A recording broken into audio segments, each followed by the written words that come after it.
Good Bad.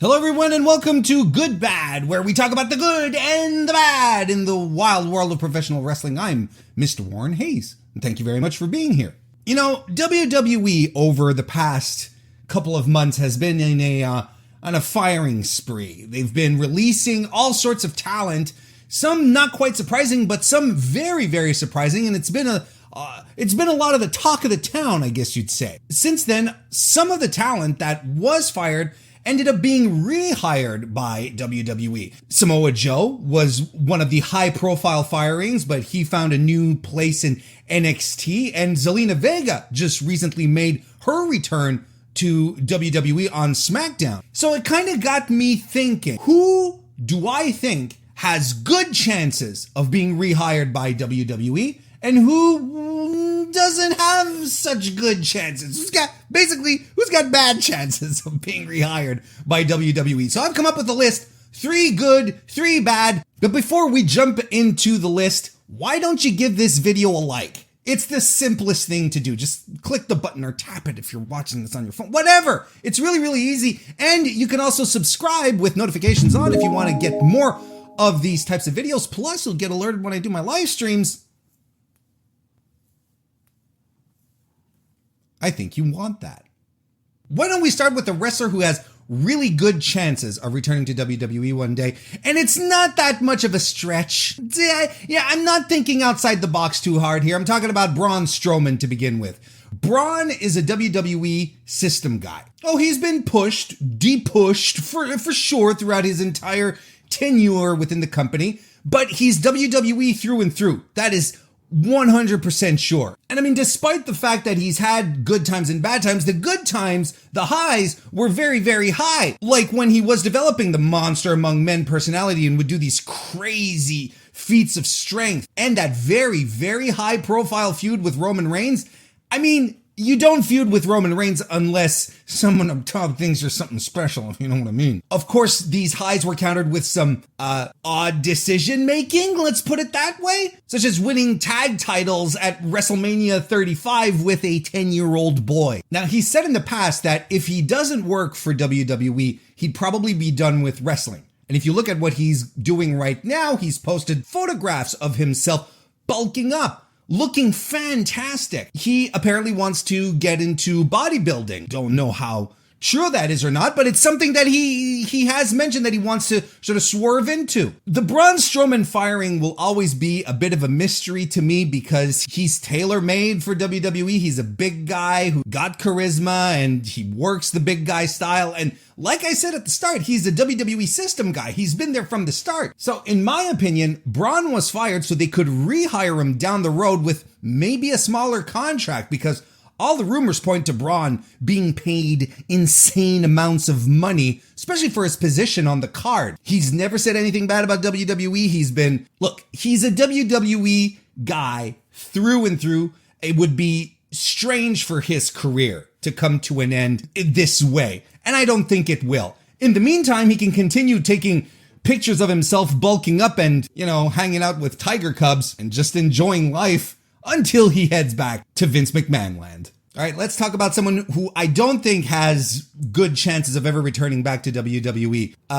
Ruby Riott, Heidi Lovelace, or Ruby Soho, I think might even be her new indie name. What her tenure in WWE leaves us with is a situation where Ruby was just, or Heidi, I don't know, how should we call her? Let's call her Ruby. It's a situation where Ruby was never allowed a chance to shine. She was plucked too quick from NXT, from the developmental system, and thrust into a position via Paige's retirement that maybe she wasn't fully prepared for. She gave it all she could as WWE management's faith in her dwindled. I mean, it dwindled before our very eyes, week after week, losing efforts, never getting something that she could really sink her teeth into. But here's the hard lesson that we need to learn with WWE. All right, are you ready for this? Here's the thing. Everyone is replaceable. No one is above the WWE brand. Arguably one of the reasons WWE doesn't build stars anymore,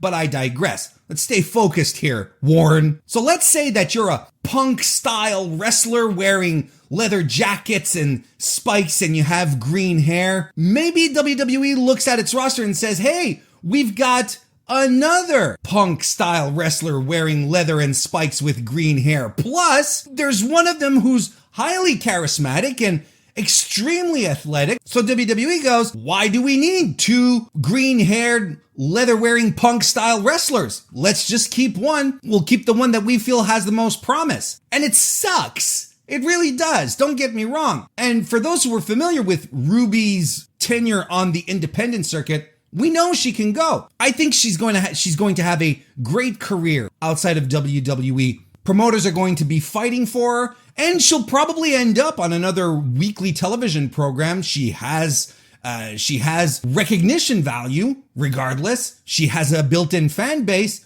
Who wouldn't want that? I just don't think it's going to happen in WWE moving forward. But you never know. Let's go with someone that I feel has a good chance of going back to WWE. The Iconics. I know I'm kind of cheating. I said 3 and this is a tag team. Now I know this sounds weird because they're a duo. They're basically 2 people who were fired at the same time. Why do I feel that they have a good chance of coming back? I think that throughout the entire group of people who were released by WWE, the Iconics stand out as having those very, very strong sports entertainment qualities that WWE likes so much. They're charismatic, they speak well, they present themselves extremely well on top of all of that. I think Peyton Royce and Billie Kay are both better off being with each other. Despite the fact that Billie Kay, towards the end of her run, was spinning gold with the hire me gimmick that she was doing, you know,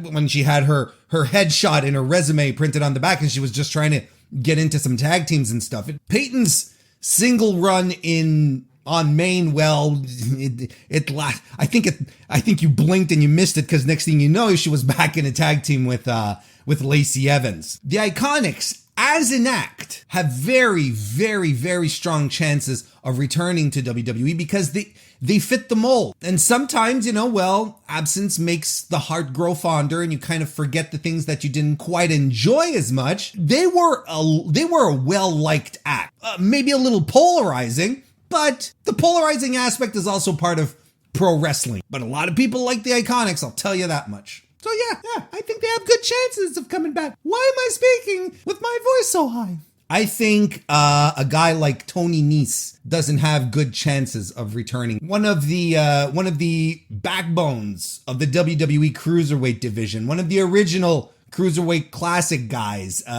wrestled everyone under the sun in 205 Live. Former Cruiserweight champion, taking the title off of Buddy Murphy at WrestleMania 35. Tony Nese was the guy who stopped the unstoppable juggernaut that was Buddy Murphy. That's how Murphy was being booked at the time. Fantastic match and a big moment for Nese on top of that. So why do I think Tony Nese won't go back to WWE? It's not because I think he's a bad wrestler. All the opposite. Now, do I think Tony Nese is not going back to WWE because he's a bad wrestler? Absolutely not. Tony Nese is 35 years old. Again, not over the hill by a long shot. Still in his prime, we know he can still go. But if at this stage in his career, after everything he's done on 205 Live, if WWE doesn't know what to do with him at this point, they'll never have anything for him to do. And I mean, they've secured his 205 Live brethren, his cohorts from the time. They're all doing stuff. I mean, it's not always successful. You know, they have been using more frequently Drew Gulak, Cedric Alexander, Akira Tozawa, Mustafa Ali, the Lucha House Party. Nese is still in limbo. The guy's in tremendous shape, and he can very, very much still go. We haven't seen him shine properly since those great matches that he had on 205 Live. We can even trace it back to his days in Evolve. I think the main problem that he has is that he's been pigeonholed as a cruiserweight. I think that's the main thing that's holding him back. But if he goes to any other promotion in the world, his weight class affiliation won't be a disadvantage for him. Personally, I think he'd fit perfectly. He'd fit right in on the New Japan Strong roster. But let's move on to another guy who has a very good chance of being rehired by WWE, Aleister Black.